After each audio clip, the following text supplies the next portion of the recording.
Hello and welcome. This is going to be a little series I'm probably going to do. And this would be what I'd consider round one, which would be, in my opinion, the most unfair fight.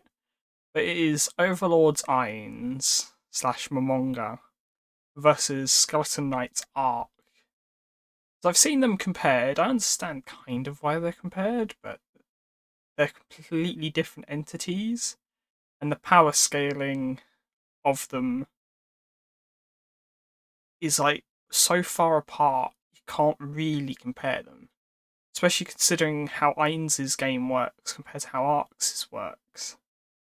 Is it like without nerfing Ainz, I don't see how Ark can win.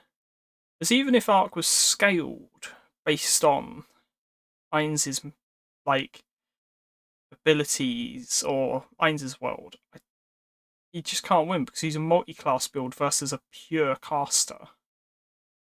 And with the amount of like how powerful the casting is in Overlord, he would just be crushed.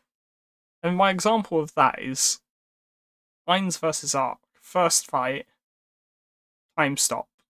As soon as time stop is activated, there's nothing saying Ark can move yet in time stopped or when time is stopped.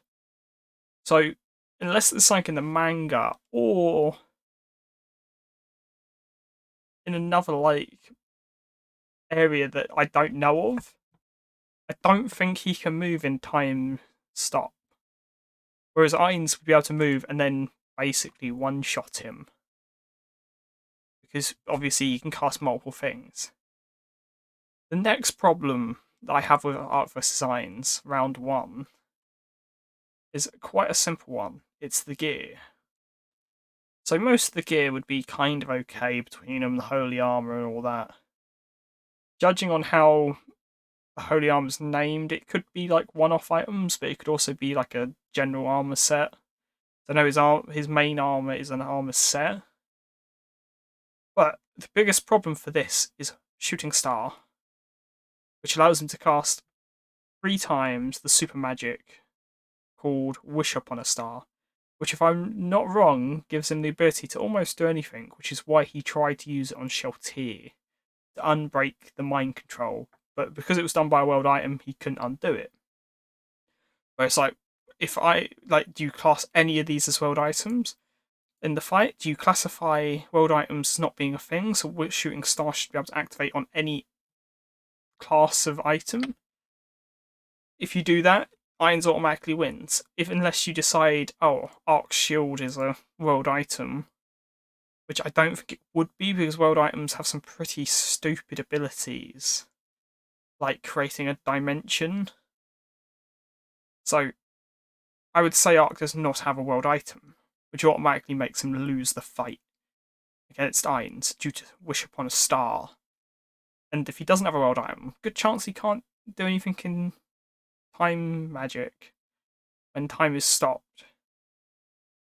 And also Ainz has a lot more smaller items, which they do say divine class stuff and they're buffed and all that, but you don't know what could be added to it. So going off of what I know, he has a lot more passive items, which give him a lot more random abilities, whereas Arc mainly uses those ones he's got. So I would say round one is Ainz. Ainz takes it. But how far would you have to nerf Ainz until I thought he could be taken by Arc? It's going to be probably a fair bit further than most people would think.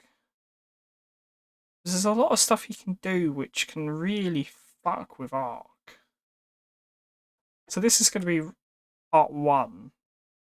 Probably going to be a few parts of Arc vs. Ainz, how I think it would play out. So round one goes to Ainz. How far would you have to nerf him? I don't know.